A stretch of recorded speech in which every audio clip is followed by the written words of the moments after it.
कक्षा 11 मैथमेटिक्स। छात्रों, हमारे सम्मिश्र संख्याएं चल रही थी और हम उसकी एक्सरसाइज 5.1 कर चुके हैं। आपने उसके सभी क्वेश्चन कर लिए होंगे।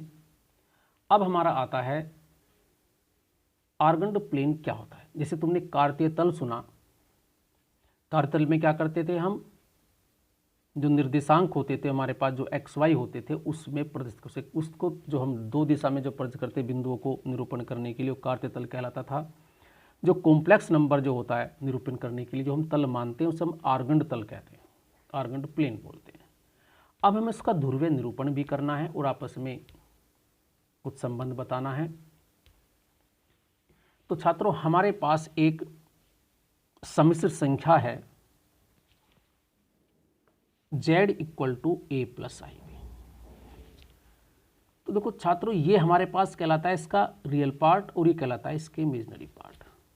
तो ये ऑर्डर्ड पेयर में लिख सकते हैं। तो हम किसी भी सम्मिश्र संख्या को, अगर मेरे पास एक सम्मिश्र संख्या है तो इसे जो मैं लिख सकता हूँ ए बी के रूप में लिख सकता हूँ, ऑर्डर्ड पेयर के रूप में, क्रमित युग्म के रूप में, जहाँ ये रियल पार्ट है और ये इमेजिनरी पार्ट है। अगर तुमसे कहा जाए कि एक हमारे पास है, ये मेरे पास पहला क्वेश्चन लिखा हुआ है, 4 + 3i को क्रमित युग्म में लिखिए, तो हम यहाँ लिख देंगे 4, -3। तो ये रियल पार्ट है और ये हमारे पास इमेजिनरी पार्ट है। और अगर हमें इसे तल में निरूपित करना हो, देखो एक ये तल है, इसमें हमने, तुमने ऐसे करा होगा, ये एक्स एक्सिस माना था, ये वाई एक्सिस माना था, ये हमारे पास मूल बिंदु था, तो तब कहते थे हम इसे कार्तीय तल। अगर हम इसे वास्तविक अक्ष कहें, एक्स अक्ष को क्या कहें हम, रियल एक्सिस, और जो हमारे पास काल्पनिक अक्ष है उसे हम क्या बोलें, इमेजिनरी एक्सिस है, जो वाई एक्सिस है। तो अब ये कहलाता है हमारे पास आर्गन्ड प्लेन। तो अब मैं किसी सम्मिश्र संख्या को निरूपित कर सकता हूं कि अगर मेरे पास एक सम्मिश्र संख्या है z = a/, तो यहाँ मैं लिख सकता हूँ aib ऐसे। तो ये मेरे पास एक z है, तो अगर मैं डाल दूं तो ये मेरे पास क्या हुआ, इतना a वास्तविक भाग है और ये इसका काल्पनिक भाग है, और ये जो लेंथ कहलाती है ये इसका मापांक कहलाता है। देखो ये पाइथागोरस प्रमेय से राइट एंगल होगा, तो ये तुम्हारे पास हो जाएगा। देखो z बार हमने z पढ़ा था, याद करो, मॉडुलस क्या था, a² + b², तो मोड z का स्क्वायर a² + b²।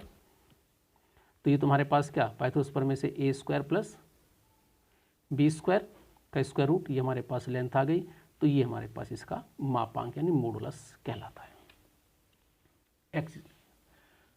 तो ये हुई हमारे पास आर्गन्ड प्लेन में किसी चीज़ को हम लिख सकते हैं।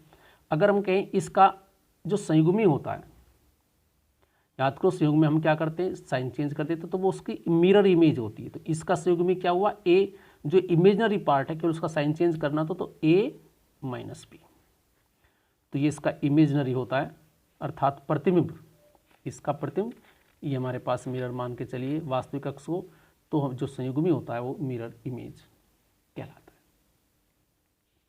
अब हम किसी सम्मिश्र संख्या को ध्रुवीय रूप में लिखना चाहते हैं, तो किसी संख्या को ध्रुवीय रूप में कैसे लिखते हैं, तो एक पोलर फॉर्म होता है। देखो अब ये मेरे पास एक आर्गन्ड प्लेन है, z मेरे पास एक कॉम्प्लेक्स नंबर है, रियल पार्ट ए है, इमेजिनरी पार्ट बी है। तो ये ए बी किसके रूप में हमने प्रदर्शित किया, ये वास्तविक अक्ष है और ये हमारे पास काल्पनिक अक्ष है। यदि मैं इसे इस टाइप से चलाऊं, तो कैसे चलाऊं, तो ये मेरे पास ध्रुव कहलाता है। ये कोई इसके ऊपर चीज़ पड़ी मैं उसे, और ये अगर मैं ऐसे रोटेशन करता हूं तो ये एंगल थीटा हुआ, और ये मेरे पास आर है। तो यहाँ से ये क्या कहलाता है, इसका कोणांक, और ये आर इसका हुआ मापांक, आर बोलते हैं। तो इसके जो ध्रुवीय कोऑर्डिनेट हुए एक तरीके से वो क्या हुए, आर थीटा हुए, क्या हुए, आर थीटा हुए। तो एक तरीके से अगर हम आपस में इन्हें रिलेट करें तो हम यहाँ देखते हैं जो आर, अब हम किसी का ध्रुवीय रूप जो होता है ये ए है और ये आर है। पाइथागोरस प्रमेय से यदि मैं निकालूं a/r, ये ओ से पी एक बिंदु है, ओ से पी तक की डिस्टेंस मैं आर मान लेता हूँ और ये मैंने एंगल मान लिया थीटा। पी ओ इसे क्यू मान लिया, angle P O Q theta है। तो ये आर है, तो मैं ए अपॉन आर आधार बटे कर्ण कोस थीटा, तो ए इक्वल टू हुआ आर कोस थीटा। ऐसे ही बी अपॉन आर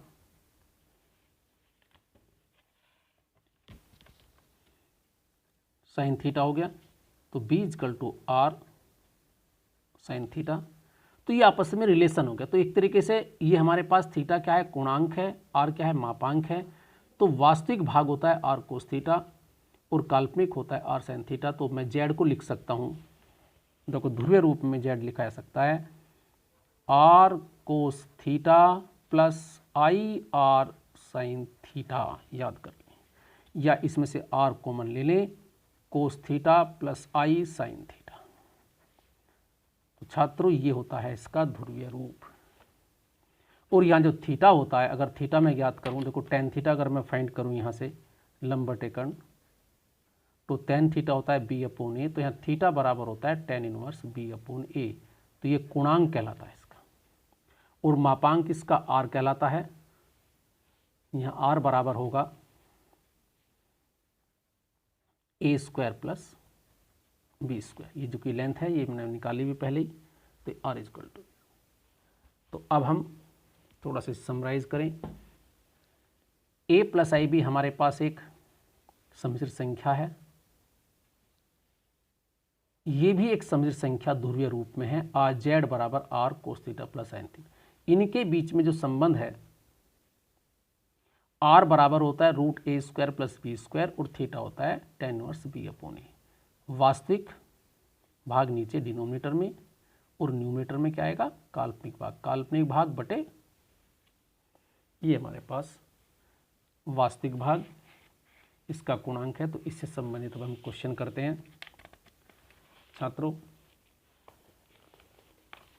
हमारे पास एक्सरसाइज 5.2 है, तो इसे हम नेक्स्ट वीडियो में करते हैं। तो एक्सरसाइज 5.2 कल हम करेंगे, नेक्स्ट वीडियो देखें। Thank you.